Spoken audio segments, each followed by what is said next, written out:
Kalau Anda ingat bulan yang lalu, kalau Anda hadir waktu kebaktian KKR Anak Raja, saya sampaikan tentang pengampunan. Saya kagum dengan orang-orang yang sebenarnya tidak terlalu kenal banyak isi Alkitab, tapi mereka punya kesederhanaan untuk menangkap apa yang Tuhan mau. Justru sebaliknya, seringkali orang yang punya pengetahuan begitu banyak akan membuat banyak hal menjadi begitu rumit. Hal yang simple jadi begitu complicated, jadi begitu rumit.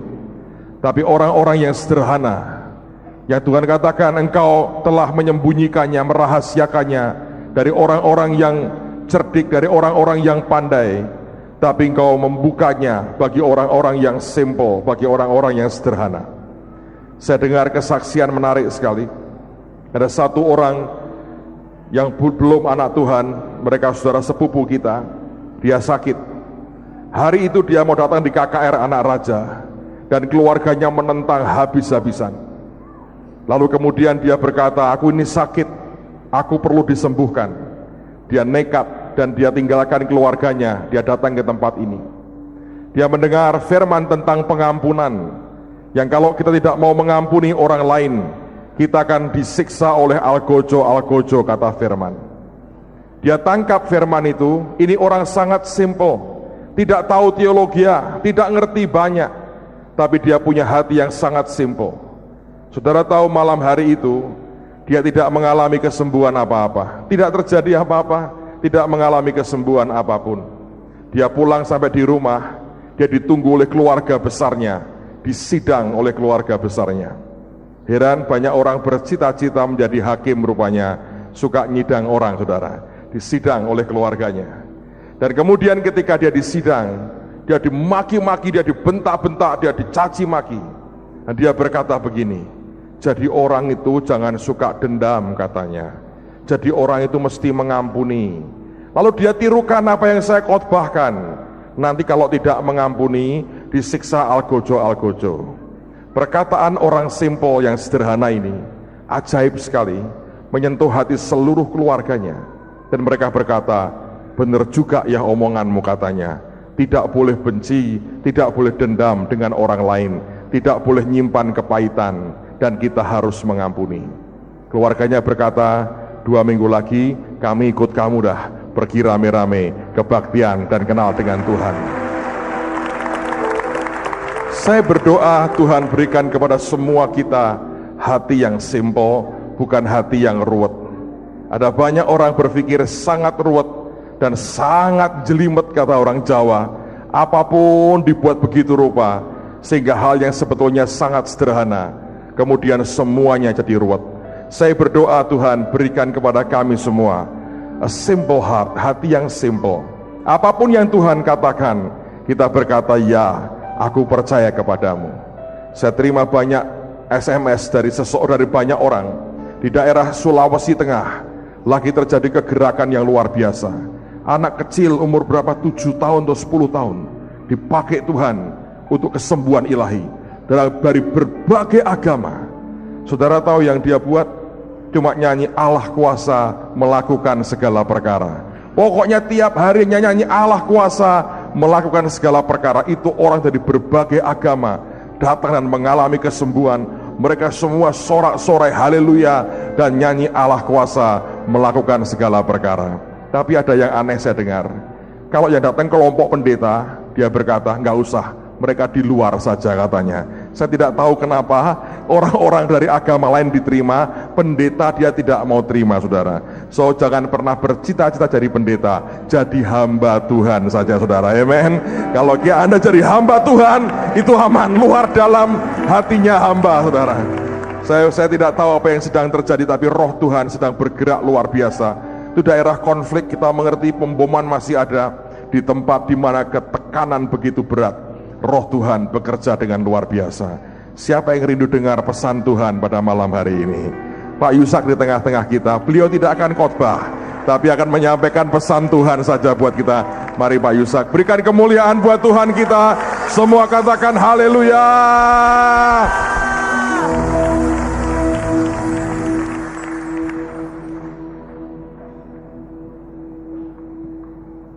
Saudara, sebetulnya pesan yang Tuhan berikan itu sudah diomongi. Karena Tuhan, saya berdoa Tuhan, Engkau mau pesan enggak Tuhan? Kalau tadi pagi itu jelas-jelas Engkau pesan. Tapi kalau sore ini kok kamu enggak ngomong apa-apa? Aku bilang, lalu Tuhan berkata begini, tenang saja, aku tuh sudah melakukan segala perkara. Yang penting itu kamu percaya loh. Yang diomongin tadi gitu toh. Makanya jangan bikin susah-susah. Jadi orang Kristen itu duduk lupa lagi. Ini tak pulang, sudah peot nanti. Saudara, kehidupan kekristenan yang Tuhan mau itu adalah apa? Saudara harus tahu benar-benar menjadi seorang hamba. Tuhan maunya begitu. Contohnya saudara, tadi sudah dikatakan, waktu apa itu ada penyembuhan alternatif. Saudara kira kebaktian jemaat umat raja-raja itu di hadapan mereka bilang apa? Kesembuhan alternatif. Karena apa? Padahal dikatakan kesembuhan ilahi. Tapi buat mereka bilang, itu enggak apa-apa, kesembuhan alternatif. Nah, saudara tidak usah repot-repot. Yang ngasih nama kan dia toh, bukan saya toh. Lah ya biari mau dinamakan apa ya tidak apa-apa. Sehingga saudara kita itu belajar untuk rendah hati. Hanya tugas kita itu melakukan saja. KKR itu disebut anak raja loh, betul? Kebaktian anak raja loh. Saudara disebut kebaktian apa? Ayo kowe. Saudara, itu kebaktian anak raja. Saudara ini kebaktiannya anak raja apa enggak? Nah, ini saudara harus sadar. Itu disebut kebaktian anak raja. Saudara dan saya itu sudah tidak itu lagi. Tingkatannya sudah berubah. Menjadi apa? Hamba raja. Karena coba kita perhatikan, yang mengalami kesembuhan itu kenal Alkitab enggak? Enggak toh? Sederhana, percaya jalan. Tapi kenapa kalau saudara jadi orang Kristen yang sakit doa kok enggak sembuh-sembuh? Ayo. Kenapa? Karena tuntutan harga yang harus dibayar. Ini yang saudara harus tahu. Segala sesuatu ada harga yang harus dibayar. Ya kenapa ya Pak? Kenapa yang sembuh kok justru orang yang baru percaya? Ya itu dinamakan iman. Lah kenapa kalau kita kalau enggak sembuh? Nah, bayarnya kurang. Karena tingkatnya sudah naik, kurang. Makanya saya selalu katakan, Tuhan sebetulnya kita ini sebetulnya maumu apa sih? Mauku pertama kali kamu bertobat, kamu menjadi seorang anak. Kalau sudah menjadi anakku, kamu mulai tumbuh dan harus belajar melayani. Kalau kamu sudah mempunyai jiwa seorang pelayan, naik lagi, harus menjadi seorang hamba. Kenapa kita malah wong enak-enak jadi anak kok jadi hamba? Enak hamba apa enak anak? Enak anak, pasti toh. Semua minta anak. Istri saya itu dari dulu kalau saya tanya, dia bilang gini, kenapa kamu kok tidak setuju sama saya? Tidak setuju apa? Aku kalau sembayangan, Tuhan ini hambamu. Dia bilang, aku hamba, aku kan Tuhan ini anakmu. Tapi saudara tahu, di dalam pengalaman hidup saat jalan dengan Tuhan, paling enak itu kalau nurut. Dia kepengen jadi anak toh, ya anak terus, ya boleh Tuhan bilang. Tapi jangan jadi anak yang tidak normal. Sampai gede rasanya anak terus. Anak gede. Kenapa jadi anak? Karena jalan pikirannya. Ini loh, jalanan pikiran ini yang berbahaya. Kalau dia berpikir anak terus, dia tidak akan dapat menjadi orang yang rendah hati. Karena Tuhan sudah berkata, belajarlah kepadaku, karena aku lemah lembut dan rendah hati. Dia anak Allah. Dia anak Allah. Anaknya Allah Bapa. Mengapa dia harus diturunkan jadi manusia? Lalu dikatakan, Yesus selalu menyebut namanya, aku anak manusia. Lalu ayat di dalam Filipi, ia mengosongkan dirinya menjadi seorang hamba. Justru karena jadi hamba itu, dia ditinggikan menjadi raja di atas segala raja. Loh. Karena apa? Karena disebut kalau saudara dan saya sudah menjadi anak, terus tinggal jadi anak terus, bisa ditinggikan enggak? Enggak bisa. Enggak bisa. Karena apa? Untuk saudara dan saya ditinggikan harus melalui direndahkan. Maka dari itu, pengalaman apa yang saya alami, Tuhan bilang, kamu baca Alkitab, lakukan saja apa yang aku ngomong, kamu ndak usah tanya-tanya ngerti ini itu. Aku bilang, lah engkau kasih aku pikiran ini buat apa? Tuhan bilang, pikiran buat supaya mendengar, mengerti firmanku, aku ngomong, kamu lakuin. Lah kenapa ndak mau jelasin? Kalau tak jelasin, malah kamu itu jadi ndak bisa nurut. Contohnya saudara, waktu kita ke Israel, kita lihat Golden Gate, Tuhan yang ngomongnya bukan sama saya loh, malah ngomongnya sama adik saya Nani. Tuhan ngomong apa? Kamu harus deketi sedekat-dekatnya Golden Gate. Wong gak boleh gitu kok Tuhan. Tuhan ngomong lagi, memang susah tapi kamu bisa. Nah gue,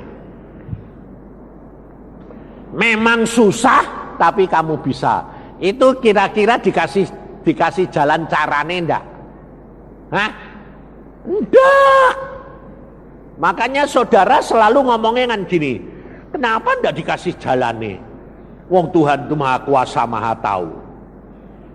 Ngomong aja toh, melalui ini. Saudara, karena apa? Kenapa Tuhan kok enggak pernah ngomong?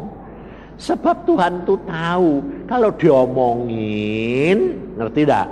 Saudara tidak bisa melakukan.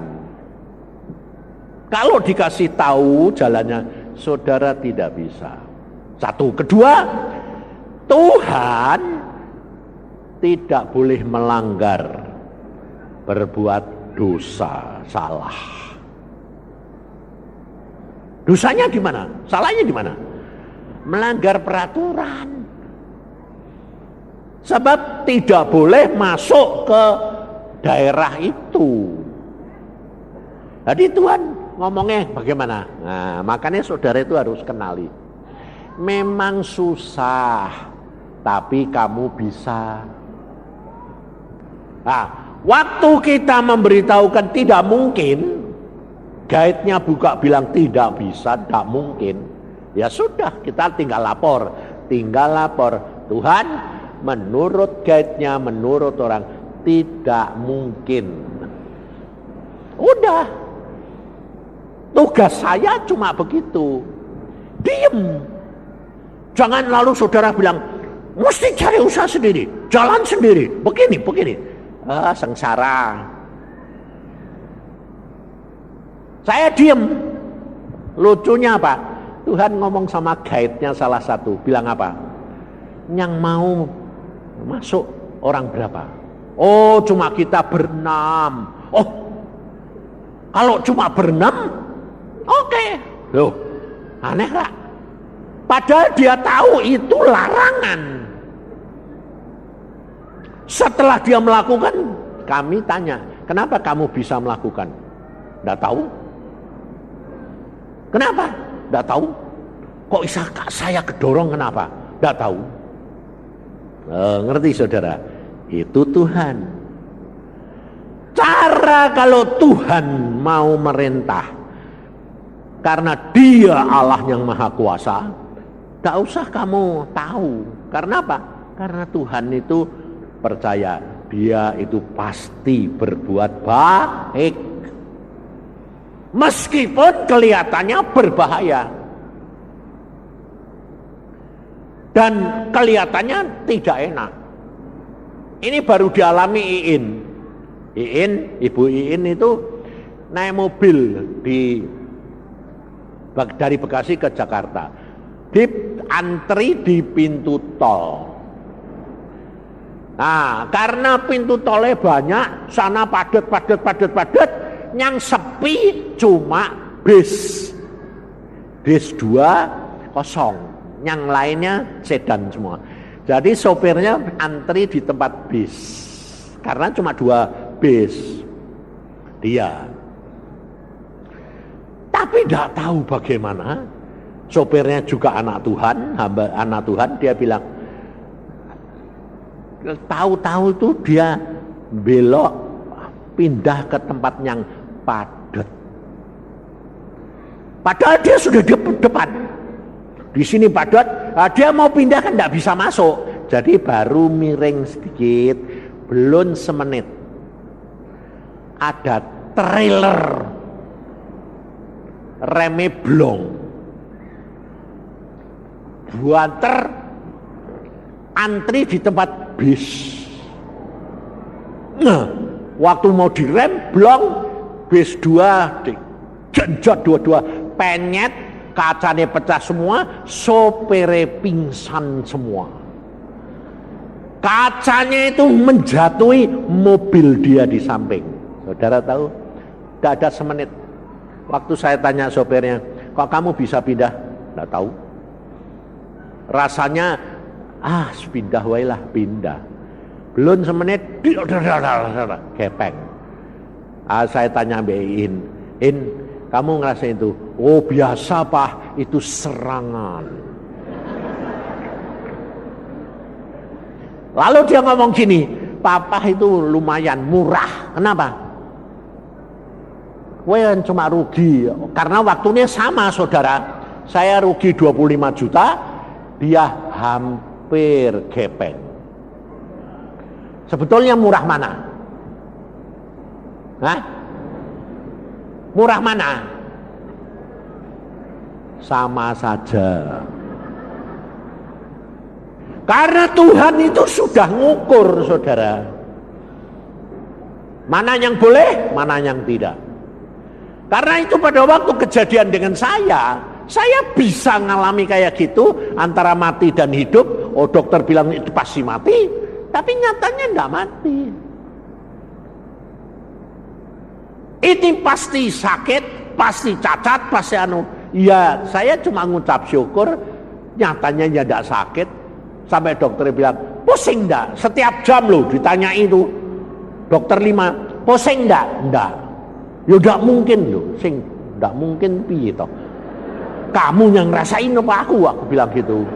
Kowe itu pinter, kowe itu dokter, aku ya dokter loh, meskipun dokter gigi. Yo ngerti toh yo, itu aturannya itu sakit wong. Aku dek nyuntik orang, aku ya bilang sakit. Lah iya ngerti toh yo, kena suntik ya sakit. Lah iya, lah ini matamu sampai benjol terus darah penuh. Kamu enggak pusing? Enggak. Harusnya sudah pingsan, harusnya cacat, harusnya lumpuh, harusnya miring. Aku bilang, lah tapi memang toh uteknya miring toh. Hanya uteknya miring, orangnya ndak miring. Piye coba? Logikanya di mana? Logikanya di mana? Garis mediannya miring, tapi orangnya akibatnya ndak miring. Mosok saya ini tuwek kayak gini, dokter lagi, ditanyai dokter, ini berapa?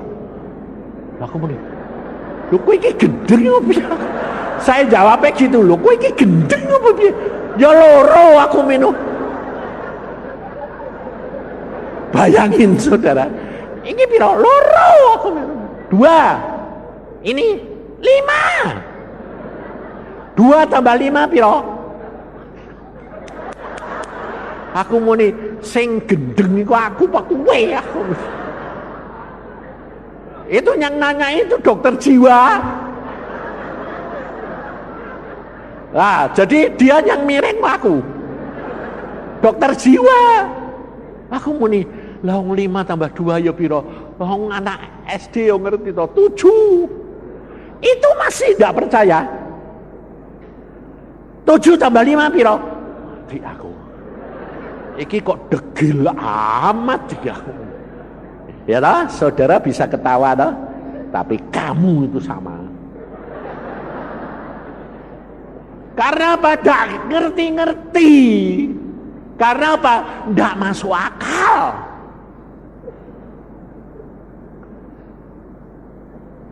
Makanya Tuhan tuh pesen, ingatkan. Karena firman Tuhan berkata, mari kita buka.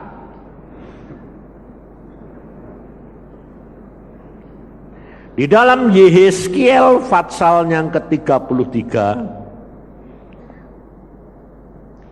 ini saudara perhatikan supaya saudara itu bisa mengerti. Jangan sampai firman Tuhan dibikin ruwet. Yehezkiel 33 ayat 12.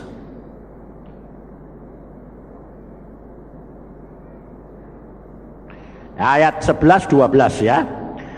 Katakanlah kepada mereka, demi aku yang hidup, demikianlah firman Tuhan Allah, aku tidak berkenan kepada kematian orang fasik, melainkan aku berkenan kepada pertobatan orang fasik itu dari kelakuannya, supaya ia hidup. Bertobatlah dari hidupmu yang jahat itu. Mengapakah kamu akan mati, hai kaum Israel? Dan engkau anak manusia, katakanlah kepada teman-temanmu sebangsa. Perhatikan ini untuk saudara. Kebenaran orang benar tidak menyelamatkan dia. Maka pada waktu ia jatuh dalam pelanggaran dan kejahatan, orang jahat tidak menyebabkan dia tersandung. Pada waktu ia bertobat dari kejahatannya, dan orang benar tidak dapat hidup karena kebenarannya pada waktu ia berbuat dosa. Lah kalau gitu lalu saudara bisa tanya, kalau gitu kebenaran saya tidak dapat menyelamatkan saya, Pak? Tidak bisa. Kebenaran yang mana yang tidak bisa? Kebenaran menurut pikiranmu sendiri. Contohnya, saya sudah melayani, saya sudah mengerjakan pekerjaan Tuhan. Pikirnya kalau gitu sudah selamat. Tidak. Saudara dan saya bisa selamat karena dibenarkan. Jadi bukan kebenaranmu sendiri. Ngerti? Karena apa? Karena kita selamat karena iman. Iman percaya Yesus. Yesus itu kebenaran sendiri. Kita percaya kebenaran Yesus. Kita lakukan apa yang Yesus katakan dan firmankan. Itu yang menyelamatkan kita. Sehingga saudara lihat di dalam kebaktian anak raja, mereka sembuh, mereka mengerti cara Tuhan. Lihat coba. Tadi dikatakan kesaksian itu, satu orang ini kepengen sembuh. Diadili oleh keluarganya, tapi pulang tidak sembuh. Nah, kira-kira kalau menurut pengetahuan hikmat saudara piye? Gagal toh? Tapi nyatanya pulang tambah membuat saudara-saudaranya datang mendengarkan firman Tuhan. Maka dari itu saudara, jangan sampai saudara ketinggalan. Sebab saya sendiri karena berjalan dengan Tuhan itu mengalami. Satu saat saya diundang anak Tuhan pergi ke rumah sakit Boromeus. Karena saudaranya itu sakit. Waktu saya mau datang, Tuhan, saya tanya Tuhan perlu datang enggak? Perlu, ya sudah. Saya datang. Ini orang sudah bertobat belum? Belum. Oh. Belum. Sakit apa? Oh ya sakit biasa, panas ini. Oh sakit panas, kok manggil-manggil. Tapi Tuhan bilang datang. Ya sudah, saya nurut. Saya enggak mau pakai pikiran ngapain. Datang sampai sana, saya langsung ngomong. Kok? Karena Tuhan buka. Orang ini tuh hidupnya kayak gini. Main perempuan, main jago, main adu jago, main perempuan, dan hidupnya kacau luar biasa. Wah, langsung ya saya cuma ngomong. Nah, terus piye Tuhan?